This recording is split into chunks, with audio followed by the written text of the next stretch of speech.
What's up, everybody? Welcome to Podcast Now. I'm Alex, and in this video, I want to review Stray. It is out. It is beaten. I did it in one kind of straight through thing. My wife and I actually took turns. I was present during the entire time, and it took us just about 6 hours on the nose. So 6-hour game. I know a lot of people have kind of come in right at that 5 hours. There were a couple puzzles that took us probably longer than an average individual would to figure it out, and maybe some looking around the environment. So that obviously can add or subtract to it, right? But this is a rock solid game. I mean, this is, in my opinion, this is not like the greatest game of all time. This is not game of the year, but this is just an impressive indie game where you play as a cat.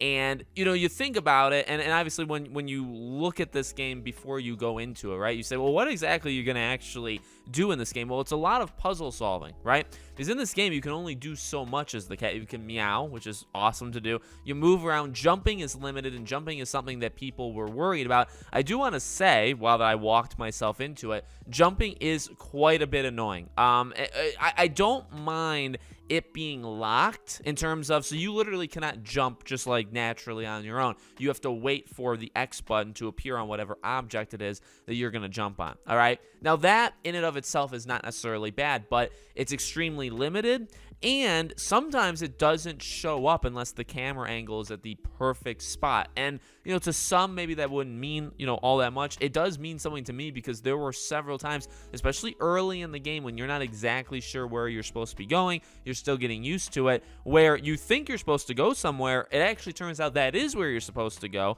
but the game doesn't, and again, if the camera is not like lined up perfectly, you can't see that you're allowed to jump to a certain thing. And so maybe you end up getting yourself turned around, you go backwards, you can't figure it out. So the jumping is, I would say, the most limited thing that this game offers. But besides that, the atmosphere, the dystopian kind of world with the robots and all that stuff is actually amazing. I mean, it's really good. One thing I didn't really see almost anyone talk about is the music. The music in this game is phenomenal. I love the music at all times. The background music that's going on. There's a couple of different locations that you'll go to that the music changes, but it's so good. The music in this game is so good. The visuals are good. Again, the atmosphere, the environment is really, really good. I like the story. Again, like going into it, you read reviews that say, it wasn't trying to, it was trying to do emotional things and it didn't quite reach it. I thought it reached it. I didn't think it was the best story game ever told, but I thought, what it was trying to do and the relationship that you make with your robot companion, that's all I'll say. We'll leave it spoiler free.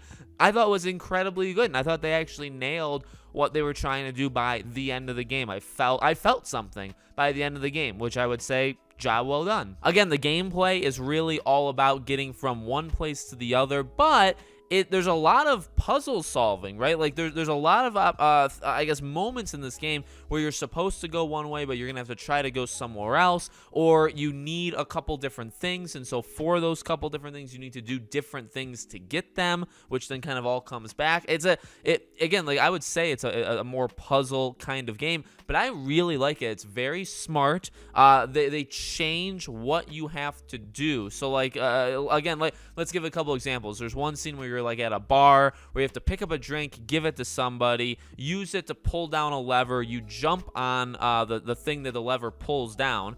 The DJ pulls the lever back up so you're able to go up, and then you can continue around. Then you do a couple other puzzles where you have to like make platforms at even sizes or even like levels so you can jump across. Or there's another one where you have to get some work equipment things, and so for that you have to jump on cameras, or you have to go find a guy and drop something on his head, and then you have to go into a store while he's not looking. You have to jump inside a box to steal something. I mean, there is absolutely enough that you do in this game that changes it up, that provides that. Does that make sense? The running segments you guys have probably seen in the gameplay trailer, right? When those whatever they really actually are, right? But whenever those small, horrifying, terrifying things are chasing you, there's obviously several moments like that.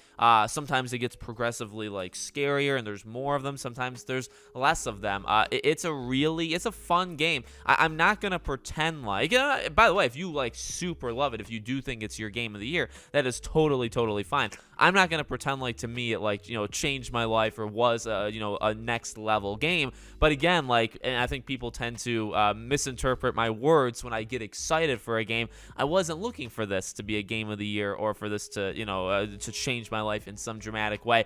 This game was coming out at a time that no other game was besides As Dusk Falls. And I guess there were Hot Wheels, the Hot Wheels DLC for Forza. There was actually quite a few things that happened yesterday. But this game came out, and I was very excited for it, and it nailed my expectations. It was a fun game. It wasn't too long. It never really got too repetitive. It told a pretty solid story. The gameplay, I would say, is better. Like, besides the jumping really is, I would say, the one big negative that this game has. Besides that, how you're controlling the cat, moving around, and what you do in the game. There's segments of the game where you're hiding from things, where it's like stealth oriented. There's like more fighting scenes. Like, there are some really cool things that you do in this game. I'd say that actually was above so that was above. The jumping around, moving around was probably below, and then everything else was at my expectation. This is a great game for free. It's now, if you pay $30 for a 6-hour game, here's what I'll tell you: it's up to you. And that is, it's a cop-out answer,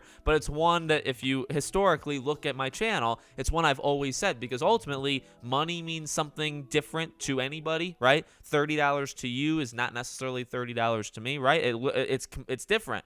So I don't know what $30, when you spend $30 on a video game, what are you looking to get back? If you're looking to get back like a really solid experience, then, but if you're looking to get like a 15-20 hour solid experience, you are absolutely not going to find that, right? You're going to beat this game in 5 to 7 hours, and that's that. So if you're not comfortable spending $30 on 5 hours, then don't buy it. You know what I mean? But obviously, again, this game has, just like As Dusk Falls had, right? It does have that added benefit of, if you have PlayStation Extra, which is the medium tier, or if you have PlayStation Premium, which is the highest tier, I have that, you can play this game for free. So for free, is it worth your 6 hours of time to just play and have fun? Absolutely. I mean, it's a good game. It's a really solid game. That's kind of it. There's not that much else you can really say. So let me know what you guys think in the comments. Make sure you guys are subscribed, bell icon turned on. If you want to follow or support me anywhere else, all my social media is in the description below, including our Patreon